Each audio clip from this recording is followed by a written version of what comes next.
Hello friends, मैं महेंद्र प्रताप सिंह आप सबका स्वागत करता हूं आपके अपने चैनल इंग्लिश की बात में, जहां होगी केवल इंग्लिश की बात। लास्ट वीडियोस हमने देखे कि अपने नरेशन टॉपिक चल रहा था और उसके 3 वीडियोस मैंने आपके लिए अपलोड कर दिए हैं। काफ़ी अच्छे अच्छे ट्रिक्स हैं उनमें, आप उनको ज़रूर देखें। 3 रूल्स अपने कंप्लीट हो चुके थे। चौथे रूल पे मैं आना चाहता हूँ बिना समय गंवाए। अगर आप चैनल पे नए हैं तो चैनल को सब्सक्राइब कर लें और वीडियो स्टार्ट होने से पहले आप एक बार देखें आराम से, और अगर आपको बीच में टाइम मिले तो उसको लाइक ज़रूर कर दें। रूल नंबर 4 पे आते हैं, बहुत ईजी है। रूल नंबर 4 की अगर हम बातचीत करें जो बहुत ज़्यादा ईजी होने जा रहा है। इफ़ द रूल नंबर 4, यदि रिपोर्टेड स्पीच इम्परेटिव हो, और आपको पता है इम्परेटिव 4 प्रकार से होता है, main verb, don't, do not, please kindly, don't not. हम सीखते हैं अगर रिपोर्टेड स्पीच डोंट या डू नॉट से स्टार्ट, डू नॉट से आरंभ हो तो क्या करें? तो हम से के स्थान पे फॉरवर्ड लिखते हैं, सेड के स्थान पे फॉरवर्ड लिखते हैं, कॉमा के स्थान पे टू लिखते हैं। उसके अलावा डोंट और डू नॉट को हम हटा देते हैं। ये वाली बातचीत करने के बाद में अगर हम बात करें रूल पे, तो एग्जाम्पल आप देखेंगे ताकि आपको अच्छे से समझ में आए। She said to me don't follow me. एक और एग्जाम्पल लेते हैं हम ताकि बहुत अच्छे से समझ में आ जाए। My father said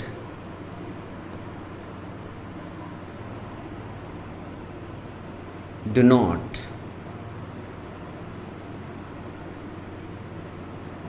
read your Hindi book।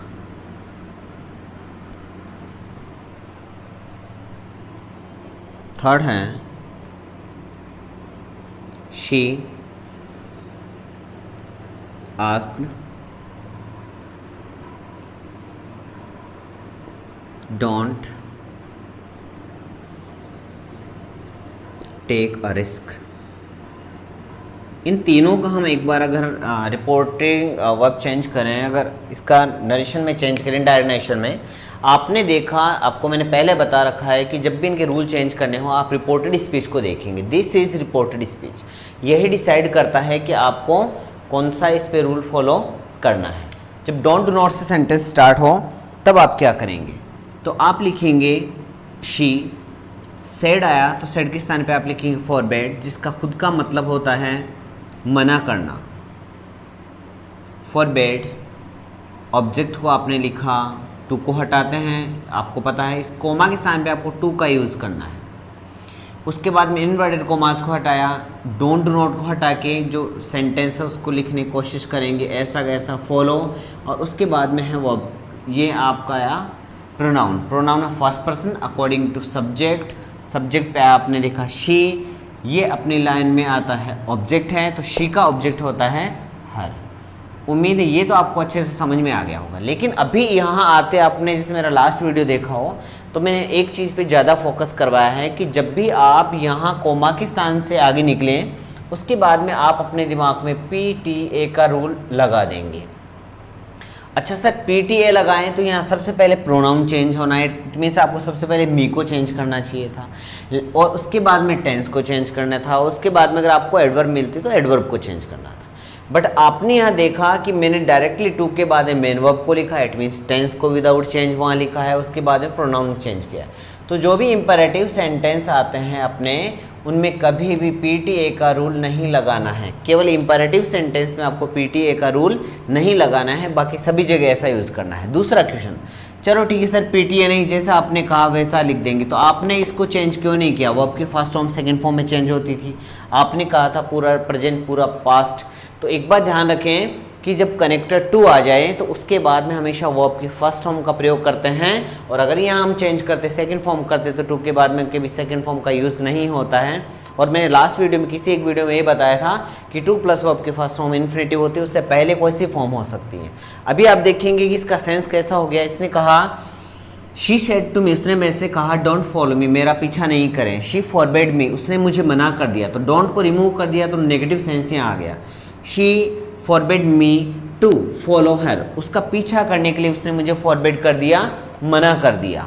यहाँ ये आपके समझ में आ गया होगा। आगे वाला सेंटेंस में देखते हैं, थोड़ा ज़्यादा समझ में आएगा। आपने लिखा माई फादर, उसके बाद में सेड का सेड नहीं रहने देंगे, क्योंकि सर आप पहले वाले रूल्स में तो ये बोलते थे कि इसके बाद में टू प्लस ऑब्जेक्ट नहीं हो तो आप सेड का सेड और से का से, वो वहाँ तक ही था, केवल 3 ही रूल में ऐसा किया करते थे। अब से जब भी आपको ऐसे मिले 3 रूल के अलावा जो भी आपको सेड के स्थान पे दिखाया गया है वही आप लिखें। तो माई फादर फॉरबेड,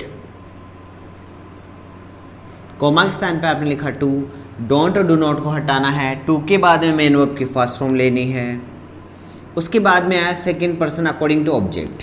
फिर से वही बात, ये बार बार मैं ऐसे जो हैं आपके रूल्स ये एग्जांपल इसलिए डालता हूँ ताकि जो पीछे वाले वीडियो जो मैंने बातें बताई वो आपको पूरे दिमाग में सेटल हो जाए। यहाँ ऑब्जेक्ट नहीं है, इसको चेंज करना ऑब्जेक्ट के अकॉर्डिंग। अब आप समझ गए होंगे कि ही वाली लाइन को छोड़कर मैं शी भी लिख सकता हूँ और आई भी लिख सकता हूँ। के बार में मानता हूँ शी, ये अपने लाइन में आता है 3रे नंबर पे, और सी के 3रे नंबर पे हर आता है, हर हिंदी बुक।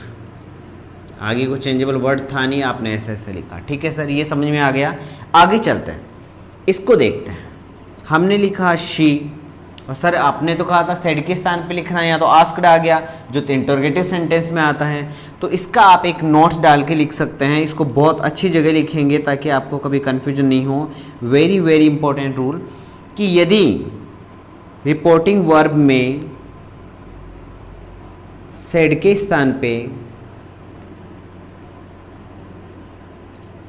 स्थान पे अन्य क्रियाएं इट मीन्स लाइक टोल्ड आपको मिल जाए, लाइक आस्क्ड आपको मिल जाए, तो उसको वैसे वैसे ये लिखते हैं, तो उसे ज्यों का त्यों ही रहने देते हैं, ज्यों का त्यों ही लिखते हैं। बस केवल कोमा के स्थान पे नोट टू का यूज कर देते हैं, क्योंकि हमें कैसे ना कैसे करके सेंटेंस को नेगेटिव शो करना होता है। अब आपके समझ में आ गई होगी कि मुझे आस्क्ड का आस्क्ड ही लिखा रहने देना है। अगर टोल्ड आता मैं टोल्ड लिख देता, कोई दूसरी क्रिया आती उसको। इस कोमा के स्थान पे मैंने क्या करना है, पहले टू लिखता था, अब मुझे नेगेटिव बनाना है, it means not to. Don't do not को हटाना है, टू के बाद में मेन वर्ब की फर्स्ट फॉर्म आती है, आगे कोई चेंजेबल वर्ड है नहीं, और आपने लिख दिया रिस्क। उम्मीद है ये वाली चीज़ आपको बहुत अच्छे से समझ में आ गई होगी। दोबारा देखेंगे कि यदि रिपोर्टेड स्पीच डोंट या डू नॉट से स्टार्ट हो तो आपको पता है से के स्थान में फॉरबिड और सेड के स्थान में फॉरबेड लिखते हैं, लेकिन अगर अन्य कोई क्रिया आ जाए लाइक टोल्ड है, आस्क्ड है, तो उसको वैसे वैसे लिख देंगे। कोमा के स्थान पे आपको नोट टू का यूज़ करना है, और उसके बाद में आपको जो चेंजेबल वर्ड है उनको चेंज करते हुए लिखना है। सर यहाँ पे नोट टू क्यों नहीं लिखा, क्योंकि यहाँ जो फॉरबेड है इसका सेंस ही मना करना होता है, इसलिए ये सेंटेंस ऑलरेडी नेगेटिव हो गया था। आपको कोमा स्थान पे नोट टू यूज़ करने की आवश्यकता नहीं है। उम्मीद है ये वाला रूल नंबर 4 आपको बहुत अच्छे से समझ में आ गया होगा। आप कमेंट बॉक्स में जरूर लिखें आपको कौन से रूल में कहाँ दिक्कत आती है। आपको वीडियो पसंद आ रहा है तो आप लाइक जरूर कर दें वीडियो को, आप इसका स्क्रीनशॉट लें ताकि हम आगे बढ़ें।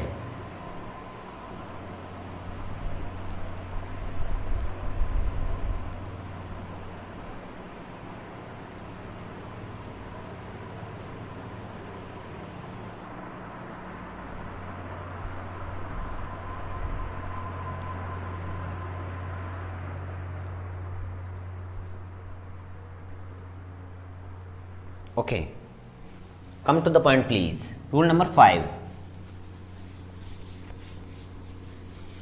रूल नंबर 4 काफ़ी इजी था कि डोंट डू नोट से अगर सेंटेंस स्टार्ट हो, रिपोर्टेड स्पीच स्टार्ट हो, तो आप उसमें करेंगे कि जो सेड है उसके स्थान फॉरवर्ड लिख देंगे, कोमा के स्थान पे टू का यूज़ करेंगे। लेकिन अगर वर्ब आपको अलग मिले रिपोर्टिंग वर्ब में तो उसको वैसा वैसा लिखा रहने देते हैं और सेड के स्थान जो कोमा के स्थान पे आप नोट टू का यूज़ कर देते हैं। इस प्रकार से आपने रूल नंबर 4 अच्छे से क्लियर कर लिया हो। फिर भी कोई डाउट हो तो आप कमेंट सेक्शन में आप आराम से राइट कर सकते हैं। रूल नंबर 5, यदि रिपोर्टेड स्पीच प्लीज और काइंडली से start,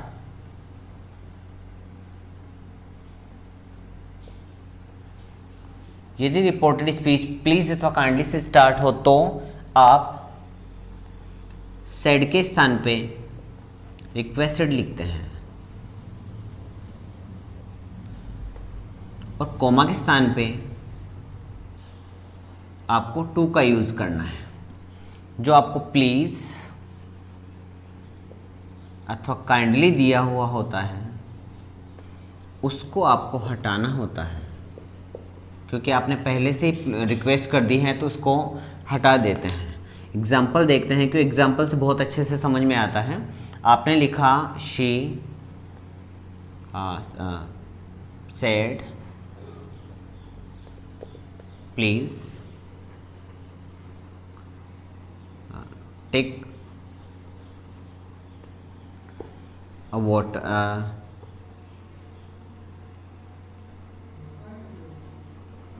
a cup of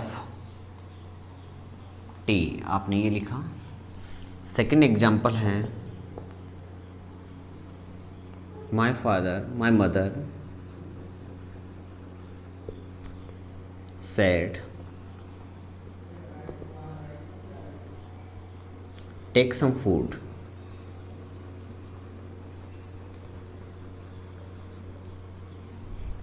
third है he said, ओ सॉरी इसमें आपने प्लीज़ नहीं लिखा, यहाँ लिख सकते हैं आप please. Okay, kindly recharge my phone. Okay, अब आते हैं इन सेंटेंसेस पे। जैसे आपने देखा कि रिपोर्टेड स्पीच प्लीज अथवा काइंडली से स्टार्ट है, आपको रूल नंबर 5 दिमाग में आया, आपको लर्न हुआ और आपने लिखा शी शेड के स्थान पे रिक्वेस्टेड, कोमा के स्थान पे टू। जब आपने रिक्वेस्ट कर दी तो प्लीज हटा देंगे और टू के बाद में हमेशा मेन वर्ब की फर्स्ट फॉर्म आती है। आपने लिखा take a cup of tea, क्योंकि यहाँ कोई चेंजेबल वर्ड था ही नहीं। बहुत इजी है, आप एक बार थोड़ा सा कंसेप्ट देखेंगे आपको ये पता हो कि सेड के स्थान पे क्या आना है, कोमा के स्थान पे क्या आना है, उसके बाद में एकदम इजी है। आपने यहाँ लिखा माय मदर रिक्वेस्टेड, उसके बाद में आपने लिखा टू, प्लीज हटा और उसके बाद में मेन वर्ब की आपको लिखनी है first form take some food, क्योंकि आगे चेंजेबल वर्ड था ही नहीं। उसके बाद में आपने देखा यहाँ लिखा ही रिक्वेस्टेड, कॉमा के स्थान पे टू, काइंडली को हटा देंगे, रिचार्ज, ये आ गया first person according to subject, ये था ही, वो अपने लाइन में तीसरा नंबर पे आता है, मीन्स वो पॉजिटिव केस है तो ही का पॉजिटिव केस होता है हीज फोन। उम्मीद है ये वाला जो रूल है ये भी आपको बहुत अच्छे से समझ में आ गया होगा। आप इसको आराम से समझे, दोबारा देखेंगे। यदि रिपोर्टेड स्पीच आपका प्लीज अथवा काइंडली से स्टार्ट हो तो सेड के स्थान पे रिक्वेस्टेड लिखते हैं, कॉमा के स्थान पे टू लिखते हैं, प्लीज काइंडली को हटा देते हैं। शेष वाक्य अगर कोई चेंजेबल वर्ड है तो आप चेंज अच्छा चेंजेबल वर्ड क्या होता है कि एडवर्ब है तो एडवर्ब चेंज करेंगे और बाकी अगर वो प्रोनाउन है तो प्रोनाउन चेंज करेंगे, क्योंकि इसमें टेंस का तो कोई इश्यू होता ही नहीं है। टू के बाद में एडवर्ब की फर्स्ट फॉर्म लिखनी होती है। उसके बाद में आपने आप सर रिक्वेस्टेड क्यों लिखे हैं, क्योंकि आप प्लीज रिक्वेस्ट प्लीज और काइंडली कब बोलते हैं, रिक्वेस्ट करने के लिए बोलते हैं, इसलिए रिक्वेस्ट करी, प्लीज काइंडली को हटाया और शेष वाक्य आप आराम से राइट कर सकते हैं। आप इसका स्क्रीनशॉट लें ताकि आगे बढ़ें।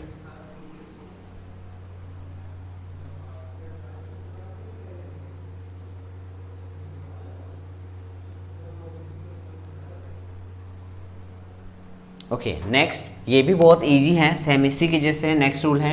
दोनों रूल मैं रिपीट करवा देता हूँ कि यदि रिपोर्टेड स्पीच जो है डोंट डू नॉट से तो आप फॉरबैड लिखते थे, कोमा के स्थान पे टू का यूज़ करते थे, लेकिन अगर प्लीज़ काइंडली से स्टार्ट हो तो भी आप कोमा के स्थान पे तो टू का ही यूज़ करेंगे। ये कोमा वाला मैं बहुत अच्छे से आपको लर्न कराऊंगा, विद ट्रिक लर्न कराऊंगा जब अपने पूरे ये रूल्स कंप्लीट हो जाएंगे। पहले हम विस्तृत पढ़ लेते हैं, उसके बाद में मैं इसके ट्रिक्स भी आपको बताऊँगा। ओके, यदि reported speech rule number 6, please kindly don't या डू नॉट से स्टार्ट हो तो क्या करेंगे, से आरंभ हो तो सेड के स्थान पे वही आपका रिक्वेस्टेड, कोमा के स्थान पे अब की बार आपको नोट टू का यूज करना है, नोट टू। उसके बाद में प्लीज़ अथवा काइंडली को हटाना है, please kindly don't do not को हटाना है, डोंट डू नॉट को हटाना है। ओके, और उसके बाद में तो आपको पता है सेंटेंस कैसे करना है, देखते हैं। She said please don't say a word। Next है Radha said please do not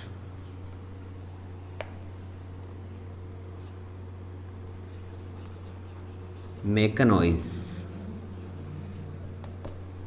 और थर्ड है इसका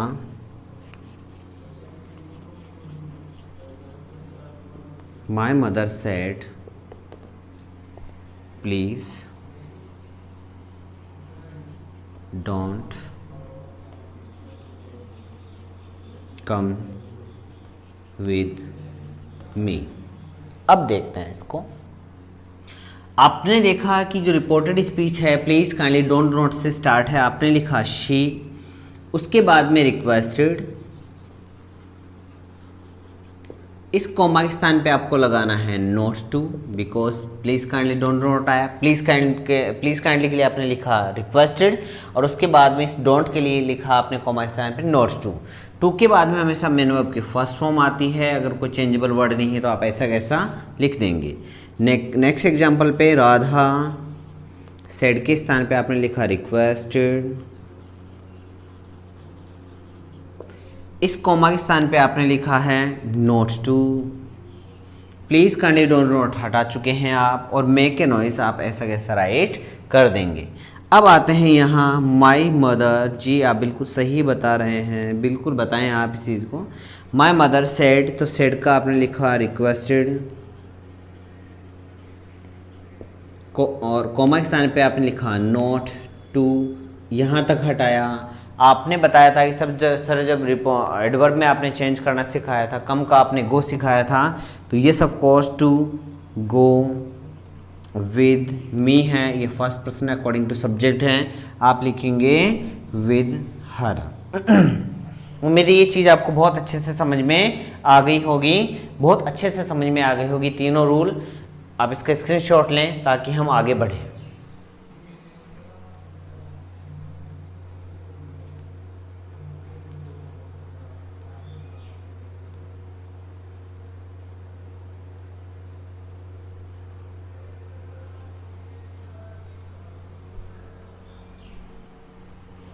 ओके, रूल नंबर 7 पे आते हैं। मैं आपको रूल बाय रूल इसलिए मैं चाहता आपको एक साथ ये भी पढ़ा सकता था कि इम्परेटिव सेंटेंस में ऐसा करते हैं, लेकिन वो आपको बहुत अच्छे से क्लियर नहीं होता। थोड़ा सा इसमें टाइम भले लग रहा है, लेकिन आपको अच्छे से क्लियर होता जा रहा है। आप हर एक कंपटीशन में इसको बहुत अच्छे से क्लियर कर पाएंगे और मजबूती से आगे बढ़ पाएंगे, अच्छा स्कोर कर पाएंगे। ओके, अगर आपको वीडियो पसंद आ रहा है तो शेयर ज़रूर करें अपने फैमिली मेम्बर्स के साथ में, अपने जो फ्रेंड सर्किल है उसमें शेयर करें ताकि उनको भी इसका अच्छे से बेनिफिट मिल पाए। रूल नंबर 7, यदि रिपोर्टेड स्पीच मेन वर्ब से स्टार्ट, ये भी इंपैरेटिव होता है, तो क्या करें? तो सेड के स्थान पे आप लिखेंगे requested, thanked, advised, ordered, suggested,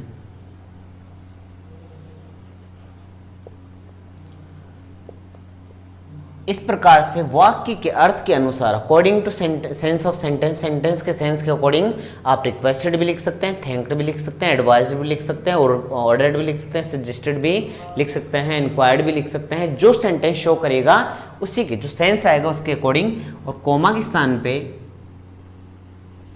आपको टू का यूज करना है। देखिएगा बहुत इजी है ये। आपका एग्जाम्पल फर्स्ट है, my father said open your mouth। Okay, next example है, the master said to the servant। क्या कहा? आप इतना लिखिए, the master said open the door।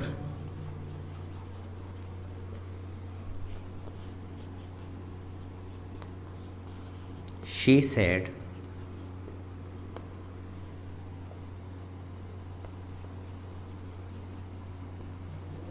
with me। अब आपको ये सेंटेंस का सेंस लेना है कि क्या इसमें सेंस आता है।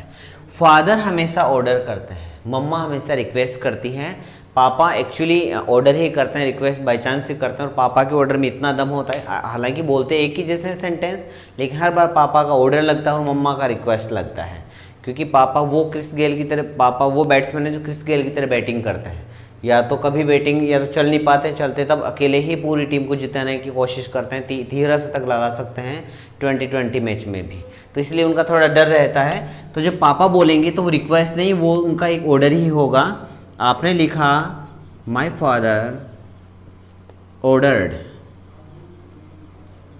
टू, मैन वर्ब के बाद, टू के बाद है मैन वर्ब के first form open, this is second person according to object. फिर से वही बात, आप ही वाली लाइन यूज़ नहीं कर सकते, तो आप यहाँ लिख सकते हैं हर, शी मानेंगे तो, और आप यहाँ माई भी लिख सकते हैं अगर आपने आई माना है तो, उसके बाद में लिख देंगे माउथ। उम्मीद है ये वाला सेंटेंस समझ में आ गया। मास्टर, मालिक हमेशा क्या करता है? ऑर्डर करता है, आपको पता है, the master ordered to open the door. यहाँ कोई चेंजेबल वर्ड था नहीं, यहाँ ये है शी। अब आपको शी नहीं पता तो लड़कियां हमेशा क्या करती है? रिक्वेस्ट ही करती है, क्योंकि एक्चुअली तो कई बार लड़कियों को रिक्वेस्ट करने की ज़रूरत ही नहीं होती, क्योंकि वो जब भी कोई मुसीबत में आती है, मोस्ट लोग बिना किसी को बताए, बिना उनसे रिक्वेस्ट किए ही वो उनकी हेल्प करने के लिए तैयार हो जाते हैं।